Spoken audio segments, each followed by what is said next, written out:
Welcome to Rocking Our Prize. Now, Professor Daron Acemoglu is famous for his careful empirical research, demonstrating the economic importance of institutions.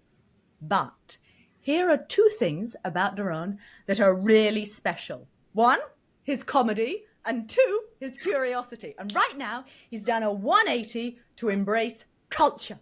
My friend, welcome. Thank you, Alice. Thank you. So kind. I don't know about my own comedy, and You're I don't know very about my own funny. curiosity, but uh, look, I am completely happy to change my mind when I'm wrong, and I am quite often. But I'm actually not sure that my view on culture has changed a tremendous amount because I think when I was critical of culture early on in my career, I was talking about culture as then conceptualized by a number of social scientists, either as related to national culture, US culture versus French culture, or religious culture, Protestantism, Catholicism, Islam, and so on. I did not have the foresight to delve into the richer aspects of culture and norm issues, although I have been interested in those things and I didn't know how to approach them. But in some sense, I am still very critical of these sort of monolithic views of culture. And in fact, my point of departure is that a lot of the work in social science recently has not freed itself from that older tradition of national cultures, religious cultures, and so on. That goes back to Parsons and other early sociologists. Okay, now you tell me, what is culture? Give me a definition of culture. Okay, well, that's the hardest question you're going to ask me, I know. No, I promise it gets harder. Well, no, but it is hard for me because I don't think I can give you a simple answer. I can give you an answer, and I think the definition that I like goes back to Clifford Geertz because he emphasizes social meaning, symbolism, and so on. But I think to give you a more satisfactory answer, I have to share more of my thinking about culture. And the way my approach goes is that humans are distinguished by being extremely flexible. I think that's our evolutionary advantage. That's the secret sauce for many of the things that we have achieved, for good or ill. And we do that in a collective form. We depend on each other. We depend on social or collective learning, division of labor, camaraderie, and friendship, and all of that. So, what that means is that we have to be not just flexible individually, but flexible collectively. And to me, culture is the means of achieving that, meaning that we find ways of creating social meaning that is right for those circumstances using culture. So it's Okay, very different from, say, for example, simple primates, you know, gorillas. You can say they have their culture, they have their social hierarchies and things, but they are largely cast in stone. There could be some variation, but they're largely cast in stone because their circumstances don't change and their capabilities are not at the same level of flexibility as ours. So they don't need the same social meaning, the same coordination, communication, justification that we do. That's just already inherent to them to think of social hierarchy and defend my field, my turf, defend my friends, and so on and so forth. For us, it's more complex, and the culture is the tool for doing that.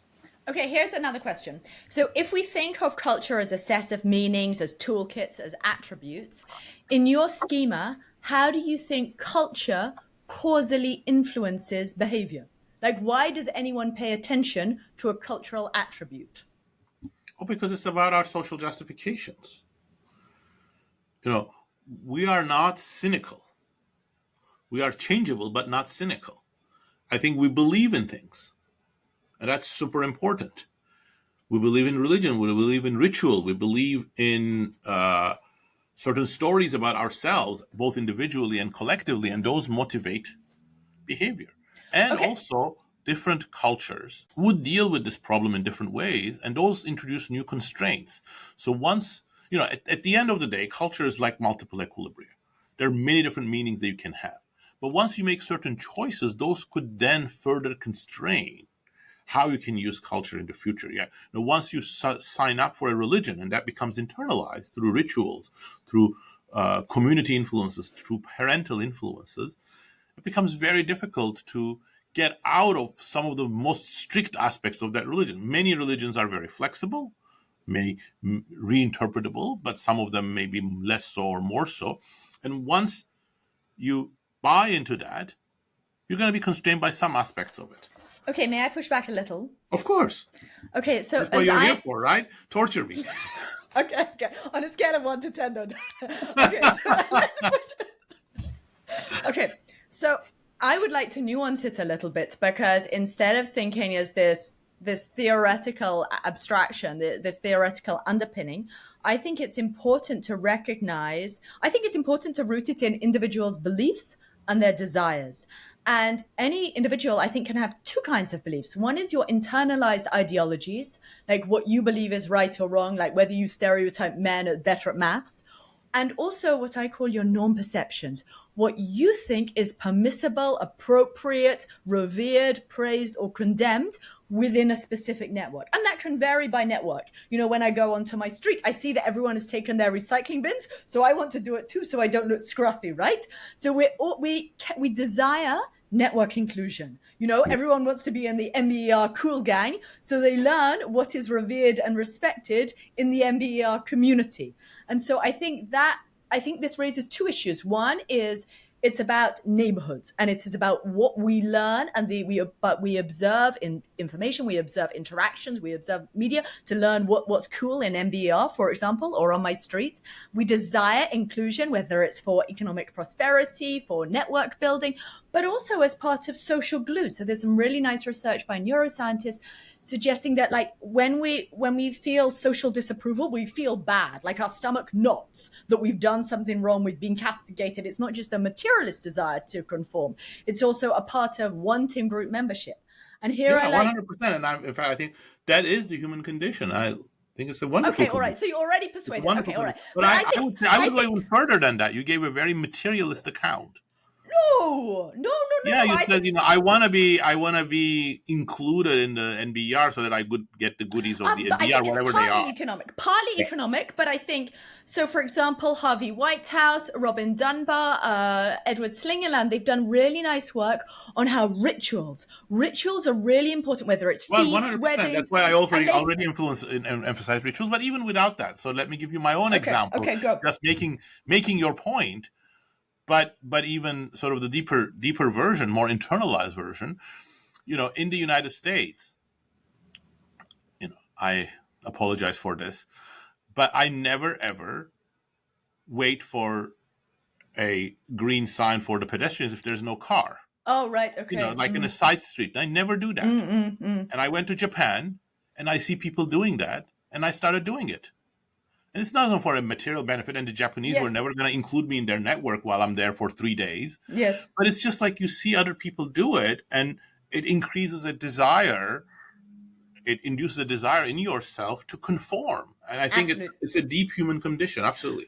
But I think it's really important to, that's why I like to nuance it, to focus on neighborhoods and our expectations of what's appropriate. So, for example, when Indians migrated to Singapore, suddenly female employment shot up. In that neighborhood, it's revered to be wealthy, that's how you gain esteem rather than keeping your wife at home. And so people adjust. Or like, just to take you and me, like, I feel comfortable to challenge you because in our community of you and me, that you never respond badly if I'm saying all these naughty things, right? Oh, just wait. Okay, all right. Okay, so now I want to, now having sort of laid out that foundation, let's talk about global cultural heterogeneity. So you say that there are these structural differences between cultures which enable more or less flexibility. And you give one example of Confucianism, and you say that Confucianism permits contextual variation, whereas the Hindu caste system is more rigid. Can you expand on those two examples, please? Yeah, I think this goes back to what I was trying to say a second ago, which is that once you buy into a culture, and that has got a ritualistic element, it has an ancestral element, it has a lot of different aspects, and it has an internal part, do I identify with it? Then it's going to matter how rigid or hardwired some aspects of that are. And in the case of some cultures, because of the way they have evolved and because of the things that they were trying to justify, and because of accident, things are much more hardwired. So in the Indian sort of culture, which is not monolithic and it has been evolving, of course, over the last, 60 years, but still it retains some of the elements of the Hindu caste system. And the caste system has a number of very distinguishing elements. It emerged in a very hierarchical way, and it linked many aspects of life to each other. So what you do in your occupation is very related to your caste. What you do in your rituals, religious observance, is very related to your caste, especially, for example, preparation of food, pollution notion, what you can and you cannot touch. Social hierarchy is related to that. Who has the right to interpret scripture type things is related to that. And economic power, of course, is related to that. So those all create a very coherent whole. And it's very difficult to change one aspect without disrupting the whole cart. So what that implies is that Hindu culture is going to be very hardwired, meaning that it's not going to be super flexible in making small adjustments in terms of interpretation, what can be socially justified or not. So it's going to be very difficult for that culture, type of culture, to say, suddenly we're going to create a free labor market in which Dalits, the untouchables, are going to compete against Brahmins without any, disadvantage. Or, the hierarchy is going to get toppled, and Dalits are going to be the ones who command social hierarchy, while Brahmins are going to do the menial jobs. So that's going to be very, very difficult given the constraints and the social justifications that have already become cemented.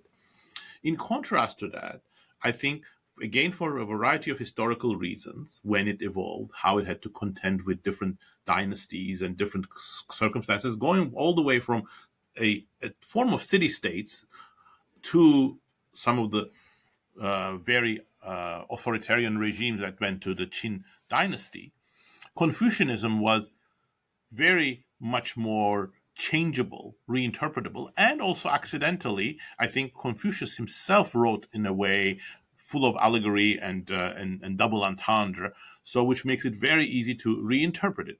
So that is the key argument that James Robinson and I make in our book, in our paper on culture and institutions, that this goes very much against sort of ideas that are very, very common in the literature and even today, Huntington, Henry Kissinger, Joe Henrich, and many other people have argued that Chinese culture is anti-democratic, it's authoritarian, it's not going to be consistent with Western style or non-Western style democracy. And we say, no, actually, that's not the case, because you can reinterpret Confucian attributes in a way that creates bottom-up accountability and sort of demand for virtuousness from leaders and arguments and means for replacing those leaders. And that's our explanation for why, Taiwan was so swift in developing not just a functional democracy, but also a very pro-democracy culture. So that's very difficult to us to understand. And what does, Huntington, what does Joe Hendrick say on that? Well, they say, Taiwan became westernized. That's how they did it, which actually the facts are not consistent with it. If you look at surveys, Taiwanese are more Confucian than the mainland Chinese. Okay, can I push back? Please. Okay, so I think that the question of causal inference, how can you prove causally that it's this flexibility of Confucianism that enables democracy? And I want to present two bits of evidence that maybe challenge your hypothesis. So one of my favorite books in the world is by the Korean sociologist Hae Gung-koo. And he talks about how in the 1970s, Korean workers, they came from their hometowns with their strong regional associations, their strong kinship associations. But on the factory floor, they developed this collective consciousness through working together, laboring together, Yeah. assembling together, through protesting together. They came to have this shared unity and also this pride in being workers. And it's actually, I recommend his book over E.P. Thompson's. I think it's better. Okay, and then there's this new paper by Sam Van Noort, a political scientist, and he shows that systematically high manufacturing employment leads to democratization. So as I would see it, East Asia's transition to democratization has nothing to do with Confucian ideas. It's just that you had a lot of people in manufacturing. They built up trade unions, the South Korean labor militant movement, the Taiwanese. And so you've got that big cohesive factory floor. They build the spirit of union. They realize they can do it. Like going back to the Narrow Corridor, one of my favorite books of all time, it talks about how if you demand concessions and if you're successful, then you can extract things and you get that strong state, strong society. Iterative Red Queen effect. So I find that story very persuasive. It's But nothing to do. I'm not disagreeing with that Okay. story. By the way, first of all, I don't know how you read all of these things and you know all of these things, Alice. That's very impressive. B, that perspective, even though I have not read those two works that you cited, that I should definitely. That perspective is very close to my heart. In fact, we cite one of the early sort of proto-socialist Luddites from this end of the 18th century who makes exactly that point from experience, that the factory floor was a Socratic ground for workers to learn to be democratic and make demands. It's exactly that, factories bring people together to a common condition. They create solidarity. And those are very, very important. And let me say two more things. Yes. I am the true Acemoglu person here, because I would stress the primacy of institutions, because India has like 77% of workers are in small firms, right? Employing less than 10 people. So those institutional effects makes it much harder to break out of the caste system. Because if you're always in those little family firms, then it's harder to build those horizontal ties of mobilization. So one might say that, institutions mediate how one can break out Absolutely. of these. 100% there's that effect as well. But I was going to make two other points. Yes. One, not so important for our argument, but for the main thing for the main point I want to make, but as a side remark, I think it's not as deterministic as what you make it to be, because at the same time as large factories, manufacturing, especially heavy manufacturing, with males playing a key role, increase this solidarity and demand, they also increase the desire of employers to use repression against labor. So there are these two forces, and that's where institutional innovations, culture, accidents, and other things are going to matter. Democracy's true nature is going to matter. So in Britain, until the trade union movement really took shape, the second force was more dominant. Large factories were extremely repressive in the US too. But again, my point in regards to Taiwan wasn't that Confucianism was the cause of democracy. But it is very centrally that Confucianism did not become a constraint on democracy when other conditions were there, like Kuomintang's decline, like industrialization. And Confucianism itself adapted and changed together with democratization. That's my point. Yeah, 100%. I'm with you there. So far we agree. And let me just add one more thing about where this is where I think the Confucian legacy has been really important. So as you know, from the 10th century under Empress Wu Zetian, and from your colleague Hasheng Huang, how the imperial bureaucracies, in order to gain that social mobility and to become a prominent, reputable bureaucrat, then you had to pass these examinations. And this generated this reverence for education. And I think that was really important to East Asia's growth story. The fact that, like Danny Roderick highlights, they had a high level of skills relative to their GDP per capita, and this very strong emphasis on education. I think that is one of the most important parts from the Chinese cultural institutional legacy.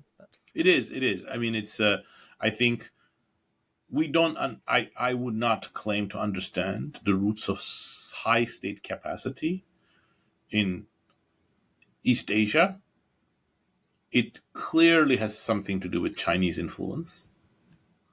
And it probably has something to do with imperial bureaucracy, whether the exams are critical, whether other aspects are critical.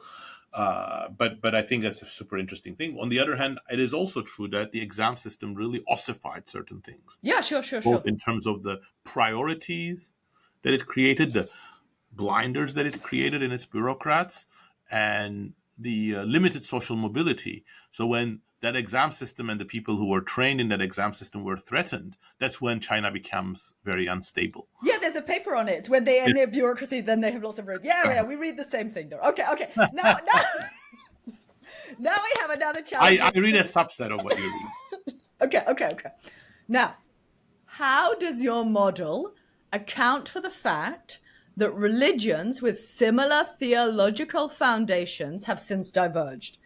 And Judaism and Islam, I think this is a problem for your model, because both Judaism and Islam are law-centered religions with lots of legal materials, and Judaism and Islam, they share these strict prescriptions for rituals, for dress, for male circumcision, for food, whether that's kosher, halal. They're prohibiting image making, pork, and you've got all these strict codes propped up with threats of violent punishment. You've got men, supposed to study the Torah, or attend Friday prayer, women not being allowed to attend Herod's temple. But in the 18th century, along with the European Enlightenment, you see the Jewish Enlightenment. And these European Jewish intellectuals, they embrace, free thought, secularism, reform. They stopped preaching or teaching in Hebrew. They let go a lot of the rituals, and they really celebrate scientific progress. So for me, being the true Acemoglu, I would say, this is all about institutions. If you've got the institutions right, then you can embrace the Enlightenment, and it doesn't matter about those theoretical underpinnings. Well, I'm not going to argue against Acemoglu. But See, I said you are funny. How can you deny it? Right. But I think there are two issues. My view of cultures in general is not as functionalist as you're implying. So similar theological objectives and origins don't imply necessarily similar forms. Accidents, the ways that prophets and other influential thinkers formalize, codify, articulate things will matter. And secondly, I think Islam developed in somewhat different circumstances than Judaism. Here I'm drawing on Montgomery's work, who I think very nicely emphasizes how the character of Muhammad's teachings changed when he moved from Mecca to Medina. In Mecca, the Jewish parallel is much more apparent. He preaches much more tolerance, internal freedom, and just a general sort of separation between the otherworldly affairs and worldly affairs. Why? Because in Mecca, he's a minority. He's not powerful. He's under the threat of the very strong and opposed forces in Mecca.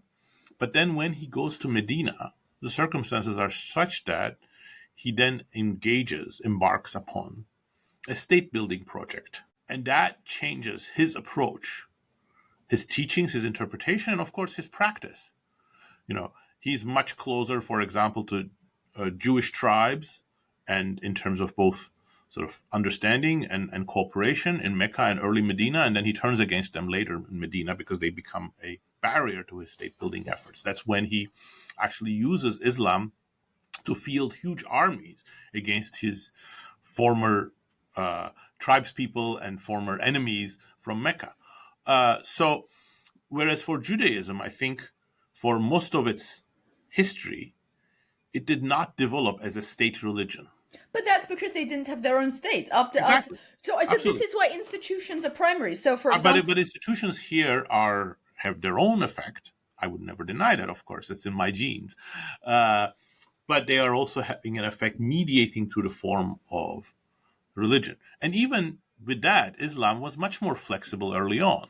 And I think this is your point. You emphasize Al-Ghazali all the time. Oh And no, then, I've ditched that. I've ditched that. you ditched that. Michael Cook has told me no, no, no, no. I've ditched Okay, that. all That was right. the old Alice. That was the old. I No, see, I let me see. tell you more about institutions. I need to convince you about institutions. So in Michael Cook's book, A History of the Muslim World, he says, that at the time of the Prophet, peace be upon him, there were these Jewish fortresses, and these Jewish people were very well armed, right? Yes. In the Arabian desert, because there is not a state at that Yes. time, so They have everyone to had to defend be themselves. Absolutely. Yes. Yes. everyone had to be super militant. And then last year I was in Poland for research, and I went to the Polish Museum in Warsaw. And you know what really struck me was what I didn't see. I couldn't find any weaponry. I couldn't find any sign of militariness. In contrast to all the Polish or any other national history museum, you'd see lots of weapons, etc., and men on armored horses, etc. And of course, they don't have weapons because they're specializing in human capital. They don't have their own army. They're not trying to Yeah. celebrate military might or a military kind of masculinity, right? So Yes. I think when you change the institutions, you change what you revere and Of course. celebrate. And Of course. And and I that's also, a very nice book by Zvi Eckstein and Maristella Botticini makes that point that Jews had to change the way that they formed their social hierarchy, what they valued after the destruction of the Second Temple, precisely because of that reason, that human capital is a portable form of wealth, and revering human capital, revering under your understanding of the Torah became much more important. Yes, okay, so I'm glad we agree on the primacy of institutions. Okay. And I also want to highlight, and I think that so I want to push back on your. So you're saying that, the prophet, he shifted his ideas, but I don't think that can help I said explain. Montgomery. I meant Montgomery Watt. That's Okay. the historian. I said Montgomery as if it was the last name because my memory isn't what it used to be. No, Montgomery Watt. Daron, I think you're doing fine. Okay, so I want to push back on your idea that it's all about what the prophet said at different time periods. Because if we look at the 20th century, as you yourself know, we've seen tremendous flux, right? After the fall of the Ottoman Empire, many of the religious authorities lost credit, lost authority, lost credibility, lost legitimacy. In Uzbekistan, the Jadis would openly, satirically mock the ulema. They would say, oh, these people are backward, these people are holding us back. Throughout, Egypt, Iran, Afghanistan, Istanbul, people were mocking the ulema. And you saw like Ataturk pushing for secularizing top-down reforms. Now, some of that was done through coercion, but some of that was middle-class people, aspirational middle-class people, wanting to emulate the West because they saw that as a sign of progress. And so I think it's not about what the prophet said, 500, 600 years ago. We still see a lot of flux. And maybe that kind of shift and cultural flux could have continued if Ataturk had managed to have more economic growth, if they hadn't lost the Arab-Israeli war. I think there's a lot more contingency. I completely agree about the primacy of institutions. But look, I think, again, you have to think about how much culture in general and religion in particular is a constraint or not. The point of my paper with Jim is that it isn't as much of a constraint as the most naive view would expect, because cultural configurations are remakeable, changeable. But what their building blocks, what we call cultural attributes, are, is going to introduce a certain degree of persistence and certain degree of constraints, and that's where the differences between cultures will become very interesting, not in terms of good cultures versus bad cultures, but cultures that have different degrees of flexibility and different types of flexibility. And in the case of the Ottoman Empire, I think it's super interesting because you can have it both ways. I'm not a historian of the Ottoman Empire, so it's an sort of amateur reinterpretation. But the degree of persistence and the power of Islamic thought in the Ottoman Empire up to the early 19th century is really overwhelming. No. You need to read Michael Cook. He has all these examples that right in the heart of the Ottoman Empire there was a lot of religious syncretism. It's super fascinating. There is some heterogeneity, but the general sort of power of Islam. But I was coming to something else. All right, sorry. But then you have this period of opening with the Yes, Rose yes. Garden Edict and the Tanzimat. And there's an incredible modernization. Just 80 years, 70 years predating Ataturk's Yes, effort. yes, yes. And you see an amazing flourishing, really going way beyond Islam. So you see in the sultans, who are always, in the 17th and 18th centuries, whatever their own beliefs are, I have no idea. But outwardly, they are extremely pious, extremely proper. And now in the palaces, you have pictures of naked women, modernization of every sort, Western influence, Western science. So clearly, people could sideline some of those things, and Ataturk's efforts have to be viewed as a continuation of that. Yeah, But sure. then that's the other thing. But the backlash is super strong. Yes. So I don't think that that backlash was avoidable because this project was so top down, both when it was practiced by the palace elites in the second half of the 19th century and by the Committee of Union and Progress and by Ataturk. And that top down effort did not succeed in changing the hearts and minds of a lot of people for whom Islam still had meaning, and also it was their version of Islam. Many of them didn't actually follow scripture, but they did borrow bits and pieces from those cultural attributes, which then remade as an opposition to Islam. But that opposition is super interesting as well. It's not as if like they rejected everything that Ataturk wrote, but they wanted to change the scale so as to advantage themselves. So, like, for example, the critical event, one of the critical events is when, multi-party democracy comes in and a sort of, by and large, anti-Kemalist party comes to power. They're not really rejecting all of Ataturk's ideas and institutions. They're just trying to change them to advantage themselves with a different narrative. So you see, again, the same tools being used over and over again, and what the nature of those tools matters to some extent, not fully. Okay. I will concede. I concede that there was definitely backlash, but I think there is one. I can tell you about a really fantastic paper. It says successful democracies breed their own support. They do. And I really like the intuition that an incumbent regime can gain legitimacy and credibility if it provides economic growth and public goods. And we might say that, if we look at Iran, if we look at Nasser's Egypt, if we look at Turkey, then one of the common threads there is that people have become frustrated. In Iran, people, even though the Shah had, pioneered some level of growth, you were getting urbanization and overcrowding and all these problems. And had they achieved greater economic growth, then yes, there would have been backlash, but the state might have gained more, the westernizing project might have gainned more legitimacy and credibility. Absolutely, 100%. If it was more successful. I love that paper too. It has some great authors. They're underrated for their comedy. Yeah, exactly. And I would also add, cultural success is important too, but we don't measure that in that paper. But again, there are challenging cases for just sticking to that and saying, everything will be fine. We can reinterpret even the cultural attributes, etc. Poland is the most successful economic growth experience of one of the most successful ones of the last 30 years, and it not only grew very rapidly, it grew in a relatively equal fashion. But still, that growth, that modernization, did create cultural discordance.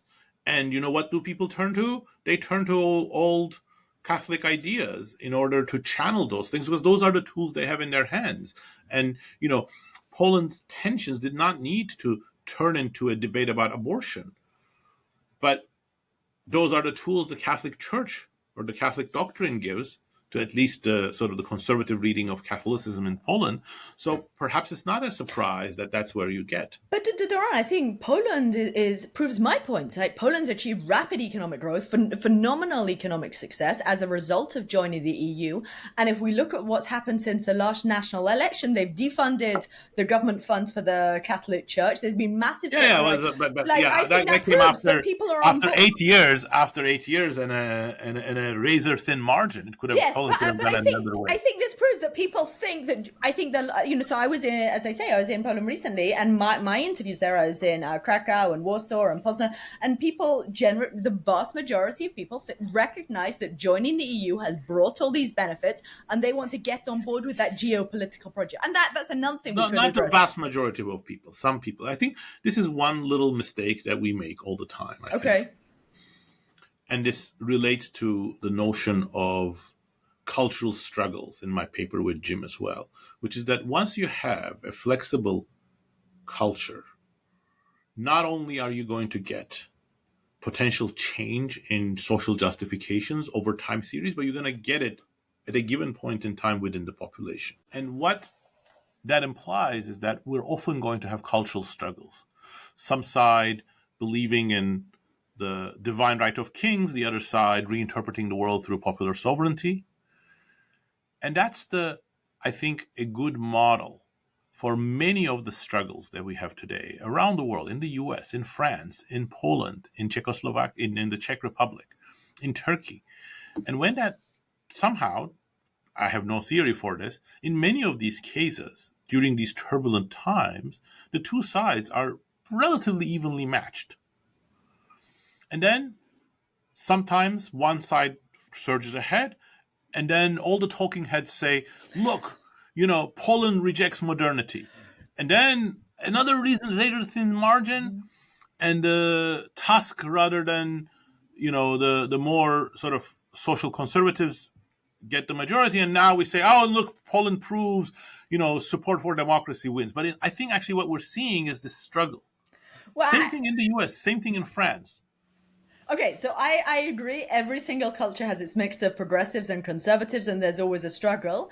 But to finesse that a little bit, when I went to Poland, I visited lots of churches, and they were not full. So even if you have conservatives, my point is that people have become much more secular. They're not going to mass every single morning. That's my only point. Okay. And which is the country that has become secular fastest over the last 30 years? The US. Yeah, true. And look at the struggles that we're having here. Yeah, so conservatism can mean something new. It doesn't necessarily need to mean that the peace. Okay, now I want to talk about one of my favorite books. Okay, so in The Narrow Corridor, you argue that liberty and progress thrive with a strong state and a strong, cohesive society. And you present this rather benign picture of how societies become strong, focusing on collective mobilization in Europe. But and as you acknowledge in that great book, building a strong society is hard, especially if it's ethnically fractured. Like we were talking earlier about caste, each group favors their own and eyes each other's with distrust. And I wanted to ask about something I don't think you've ever written a paper on, which is perhaps surprising given you have so many papers. But hasn't overcoming these divisions often involved coercive top-down nation building that has trampled on individual freedoms? 100%. And we try to anticipate one aspect of that in The Narrow Corridor, but one of the things that some people like about Narrow Corridor is that I think it's a rich book. One of the things that I think you can criticize that book, it has too much in it, but it's the cage of norms. So strong societies also have a way of imposing their norms, which are necessarily restrictive and necessarily divisive. So the cage of norms applies to women, for example. Strong societies of a certain type in history have been the ones that have really restricted women because they have the ability to impose those sorts of norms. But even more interestingly, exactly like you say, the evolution of society has to create a common narrative to build a strong society. And I think I have only grudgingly come to accept that will probably for quite a while still going to have some nation state element. So I want to give you four examples, which I think show why a strong coercive state is that tramples on individual freedoms actually builds a strong society in the long run. So one, Indonesia. Sambazi's work on the massive population resettlement, lots of social engineering, ideological propaganda about Pancasila, unity and diversity, strict media censorship, to really reduce those ethnic ties and to create this idea that we're all Indonesians. And I think as a result of building that strong society, people really continue to respect ideas of pluralism, ideas of diversity, and that's how you have a thriving democracy today. So I think paradoxically, some of that top-down coercion that trampled on individual freedoms, that censored people, has actually strengthened democracy in the long run. Let me give you three more examples. One, 19th century France, suppressing regional languages like Breton and Basque and Castilian, Corsican. And then children were prohibited from speaking their own languages. Lots of suppression of local traditions, lots of trampling on individual freedoms, and you get this strong French secular identity in the long run. Third example, Leah Boustan has a nice paper showing that massive resettlement of Jews led to more intermarriage with other Americans, stronger American identity. Fourth example, Singapore mandates ethnic diversity and it's all its HBD, housing board, what are they called? Housing blocks. And that's enabled a harmonious multicultural society. So I wonder if I agree. I don't know the fourth example. Yeah. But the first three, you're absolutely right. Okay, yes. So I think we underestimate nation building, top-down coercive nation building, and unifying nationalism is of course a cultural project. That's what I meant. Like gradually, I always found in my youth, a long time ago, nationalism to be a very problematic ideology. Of course.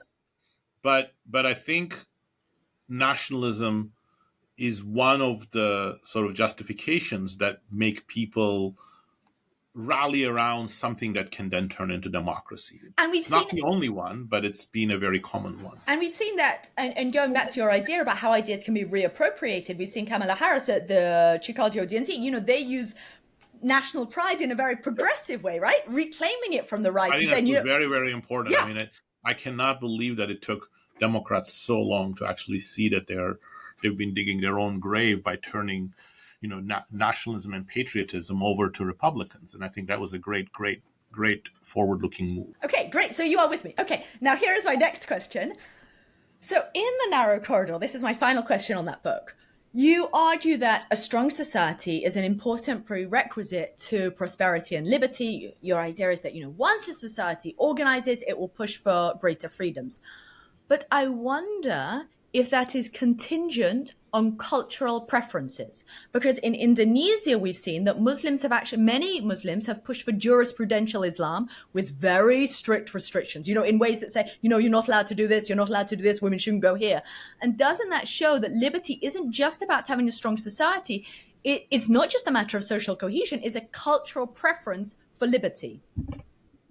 That's an interesting point. It's an interesting point. I think we try to get out of that problem in The Narrow Corridor by giving the examples from India, where society is so divided between, say, castes, that strengthening of society often actually intensifies within caste tensions.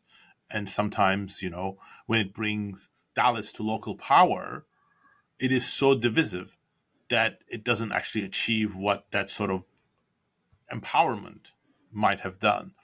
But the problem may be deeper, and the Indonesian example is, which I don't know as much as you, of course, is an interesting one. That's a challenging one. That perhaps of course, reality is always more complex than any model, and the model that we try to impose on history in The Narrow Corridor was, with some caveats, had two key actors: civil society and state elites. And of course, that means you simplify by taking the very different types of preferences within civil society, and that within civil society division could be very important. It's cultural, it's economic, it's gender-based. There are many aspects to it. Okay, let me pick up on your India point. So in the narrow corridor and right now, you just suggest that India is held back because of these caste divisions. But I wonder if that's the correct diagnosis. So Arvind Subramanian has a very nice piece out earlier this year, and he thinks that the main problem holding India back is just protectionism. So, for example, last year, the Indian government said, it sparked these massive fears that it was going to ban the import of laptops, and all these firms got afraid and worried. And Arvind Subramanian's point is that, well, if you have all these protectionist this protectionism, then firms and businesses, they just get worried, they get panicked, and they're so risk averse that they don't want to invest. How would you counter the idea that it's not about cost? That's not the biggest problem. It's just these bad policies. First of all, protectionism, when a policy has been suggested as the most important cause of industrialization and as the most important barrier to industrialization, I think you have to be a little bit skeptical about that policy. So I think protectionism has many different effects, some good, some bad, but I'm not sure that I would put that as the driving force of history. I think bad policies have played a role, both regional and national. And certainly you see how different India is after the 1990s reforms. But you're also still seeing caste divisions as so important in India today. Hindu interpretations, including the Hindu hierarchy, playing still a very important role in India. And look, I think what's very interesting to me and what really emphasizes to me that cultural tools matter to some extent is the Indian example where the Indian constitution, under the leadership of the very inspiring Ambedkar, was a very strong anti-caste document. And 40 years after that constitution, you still see people murdering each other because of caste. So it's very difficult to erase that. And it's very difficult to see caste not be an important driver of politics and political divisions, but it's getting less. Okay, I mean, It's getting less. let me push back on that in two ways. One, we Sure. might see that it's the low rate of economic or historically low rate of economic growth that consolidates the importance of social networks. So when you're insecure, when you don't know what's going to happen, when there could be a terrible monsoon that destroys all your crops, or when there might be some devastation, you need your social network and you cling to that. And actually, as India grows, we do see, there's been like Lam Pritchett has a nice paper on economic growth enabled Dalits to gain respect and dignity. And we see, and like Paul Nervosad has a nice paper on social mobility showing that lower class people have gained relative mobility compared to their fathers. So I think that growth can break down some of these divisions. There's nice papers on residential segregation across Indian cities, and they find that in thriving cities, you see less caste residential segregation. So I'm quite optimistic that growth can break down some of those things. And Slowly, but I think the perverse and very difficult trade-off, I think, is that going back to our previous discussion, nationalism can create a unifying identity. And so obviously in India, that has very perverse elements, right? The Hindu nationalism has been extremely Islamophobic. There's massive discrimination against Muslims. There's in terms of housing, in terms of brutality, in terms of violence, etc. But part of BJP's agenda has been to rally everyone around that flag and to try to weaken some of those caste divisions. Whereas, Rahul Gandhi's recently announced that he wants to have this caste census. He even said, the Miss India pageant should have caste reservations. So I think there is some ways in which that a nation-building nationalistic project, even though it is perverse against Muslims, could also break a cultural project. There are Hindu I think all of those are correct. But one, again, I think certain things are going to be slow to changing. Yes. And the exact way in which social justification, social meaning is provided is going to play some role. And second, now going to power and progress and some other discussions that you and I had, I don't think I would put the driver as economic growth per se. And I know that's not exactly what you mean, but economic growth that, for example, comes from oil revenues like in Kuwait or Saudi Arabia won't do that. I think it's labor demand. Yes.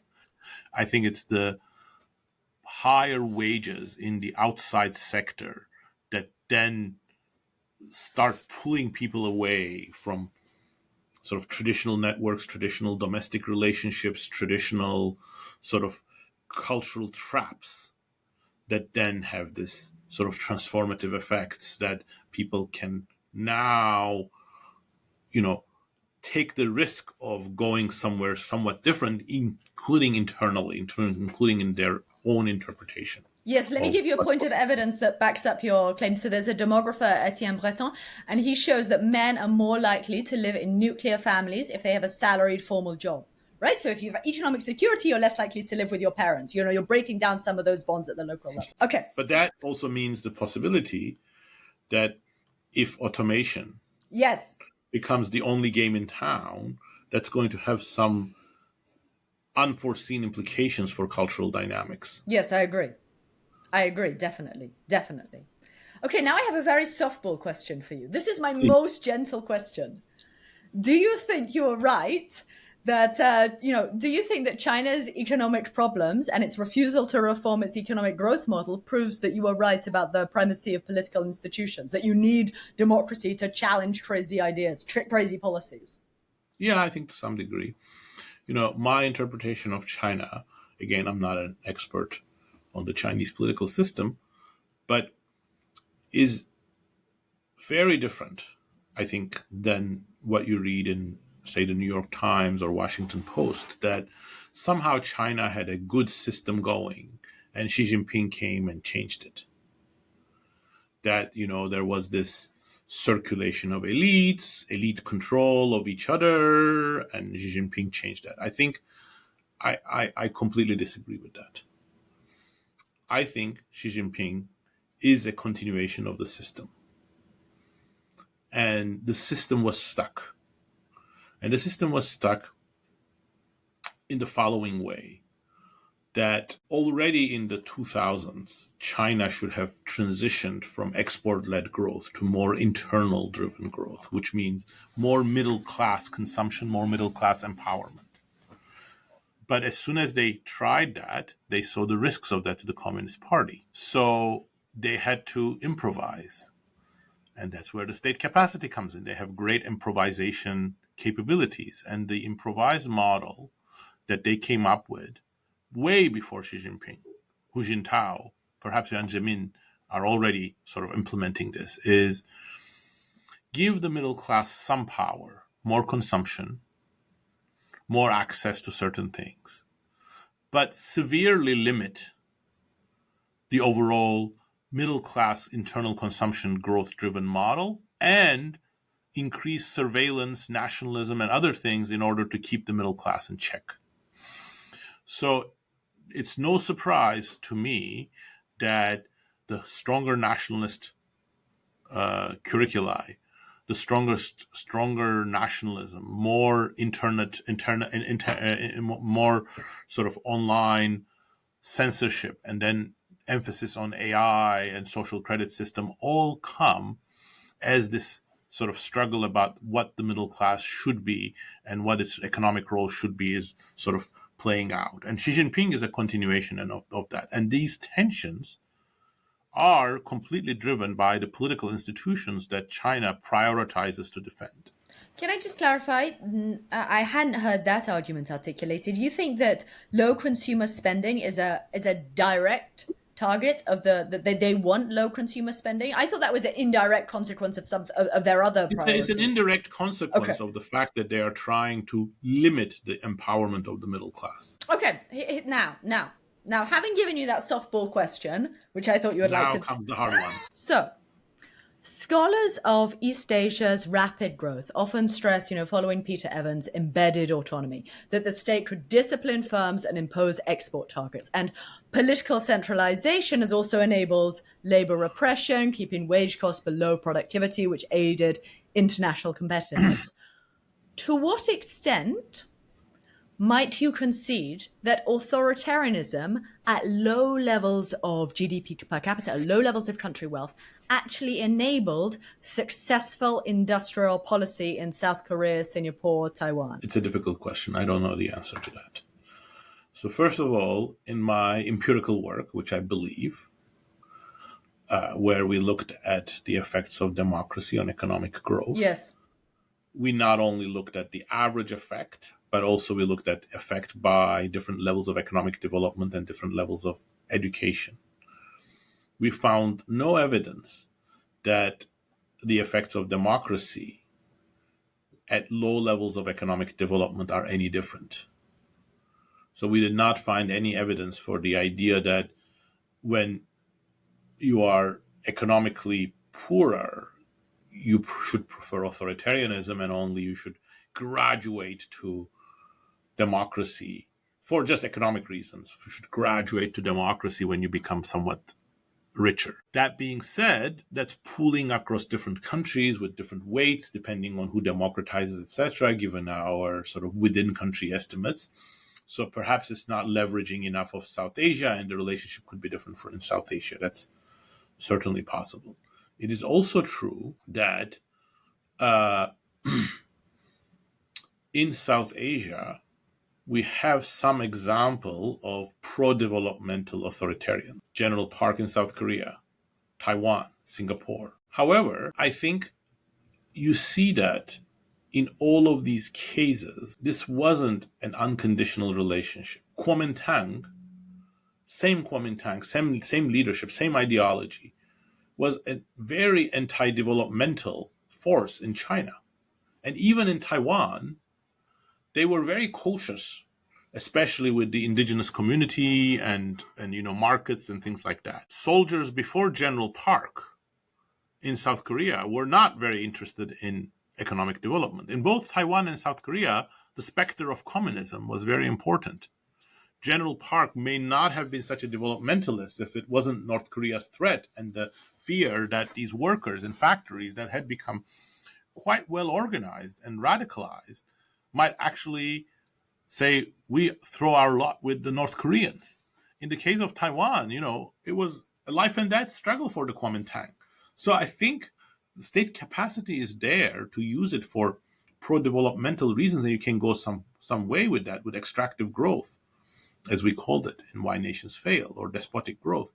But I think the notion that that's naturally what authoritarians are going to choose doesn't strike me as compelling. Okay, I absolutely agree, and I think we can distinguish there between necessary and sufficient conditions. So we totally agree that authoritarians are not necessarily pro-developmental. But if we look at the historical record, we can see that there are some ways in which being democratic makes it harder to have that labor repression. It makes it harder to discipline firms. So if we look at India, for example, in Kerala, in West Bengal, the left front was, once you had this leftist agitation, then you had the left front in power, and industry was totally decimated. Firms left, and that destroyed growth. It was not, the wage cost exceeded productivity, and it was, or we can take similar things that if we look at infrastructure and property.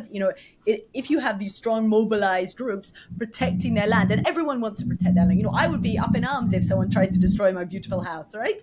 But these strong movements make it very expensive to do the big infrastructural projects, which are so important for long-term development. So, I think you have to distinguish two things here, which I think these are very complex and excellent questions. But for the democratic and labor right respecting regimes, I think you have to distinguish between two things. One is whether there is some extreme form of decentralization, which of course makes it less likely that any labor group or labor organization will internalize all of these negative things that you talked about. So that's why, centralized bargaining or centralized labor organization, industry level unions, etc., have a benefit. And the second is communist versus non-communist left. Because I think the way that things have evolved, communist unions and communist organizers have always prioritized, creating maximal disruption, because they saw that as a prelude to a more important and needed revolution. Whereas non-communist unions have done more of the sort of thinking that, well, if we rock the boat, that's going to hurt wages, that's going to hurt workers. So that tension between the communist, non-communist left is very important. And then the communist left also provides an excuse for businesses to run away or to turn to harsh repressive methods. So I think this is where, the effects of the communist Bolshevik revolution in Russia and then in China, I think far exceed those things that happen domestically. They really shape labor capital relations in other countries, and different countries have developed different solutions to I'm those not sure. problems. I'm not sure I agree. I think that once you have in a democracy, when you have a small formal sector, that labor aristocracy mobilizes to protect its rights. Like whatever you call that cat, that labor aristocracy mobilizes under a democracy, and that can, as you have said in your remarks on China, that inhibits labor repression and that inhibits international competitiveness, which ultimately hurts long run growth. Right? Well, no, I disagree with Oh, that. I really? disagree with that, Alice. I don't think labor repression is a comparative advantage. It's a healthy comparative advantage. It can turn out to be under some circumstances. The Chinese model was certainly built on labor repression, but I don't think labor repression is the best way of moving forward. Labor repression is not consistent with really leveraging the productivity of labor, introducing new tasks, sort of the more innovative path. So, in some sense, I actually think that labor repression is ultimately self-defeating.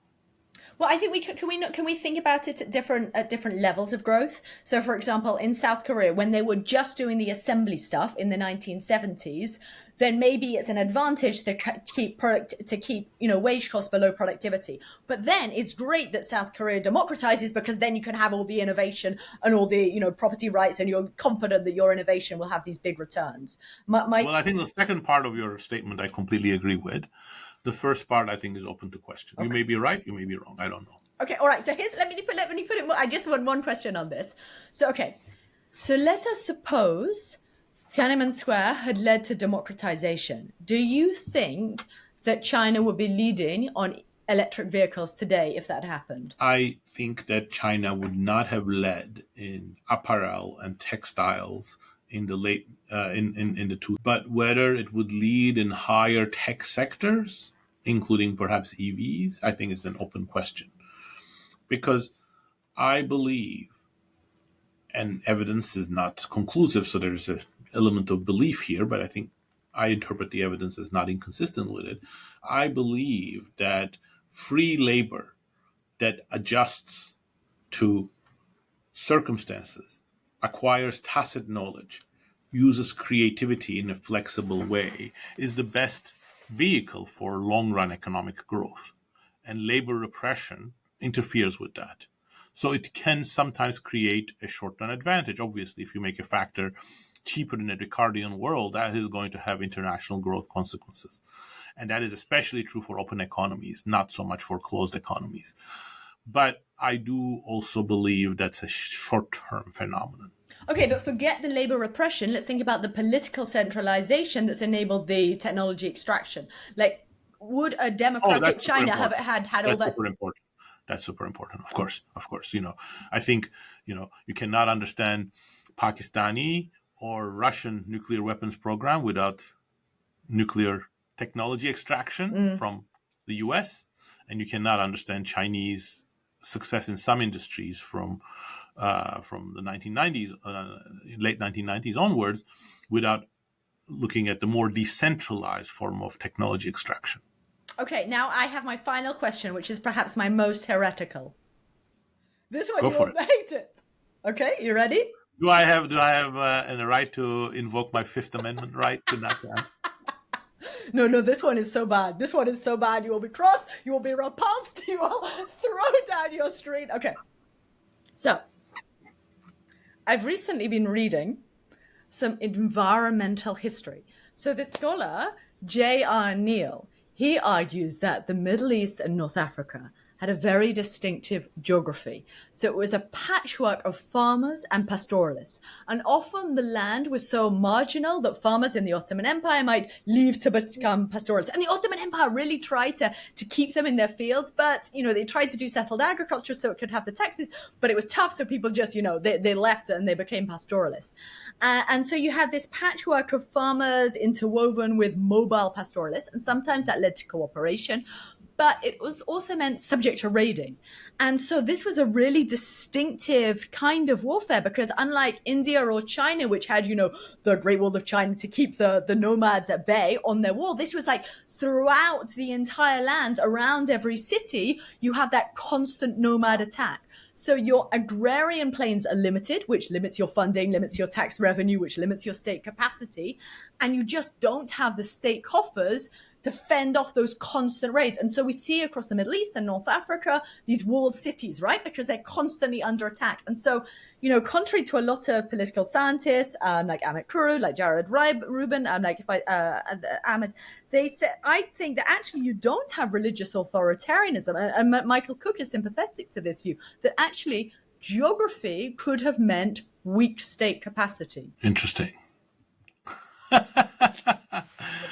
I have not seen this argument, so I don't know. So absolutely, it is possible that geographic factors have such effects.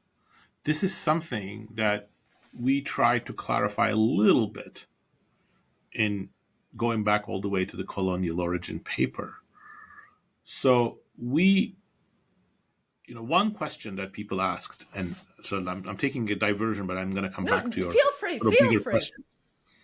They said, but isn't your theory also geographic? Because you say, for example, in places where, mortality was high due to malaria, yellow fever, or gastrointestinal diseases, which has a key geographic element, institutions developed badly.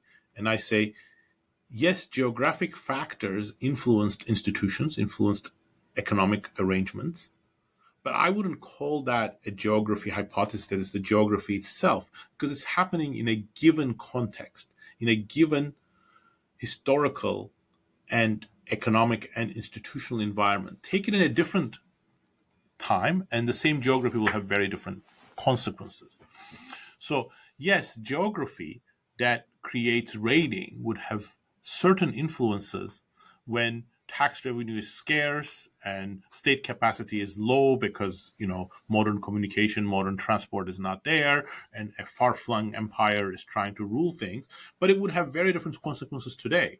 So I wouldn't call that a geography hypothesis or a geographic factor. Some geography accidentally influencing things because of the given historical context. That may well be. Raiding is a very important thing.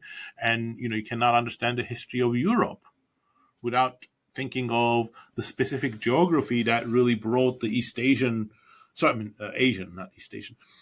hordes coming and changing, the demographic composition of Europe in the late Roman Empire or mid-Roman Empire, and then later on, shaping the medieval period. So those geographic factors always, of course, are interesting. But that's very different than saying it's a geographic factor. It's the interaction between geography, institutions, politics, and culture. Now that is a line. Daron, thank you so much for all your brilliant and thoughtful answers. And I very much look forward to you returning on the podcast in a year's time. Thank you. That's good. We're going to make this a regular annual occurrence. This is your fourth time. This is your fourth appearance. I know. And every time I've enjoyed it very much. Fantastic questions. I don't know how you have such encyclopedic knowledge, even on institutions, more than me. So it's amazing. I only read one guy. Yeah. I can see that. Thank you, Daron. Thank you, Alice.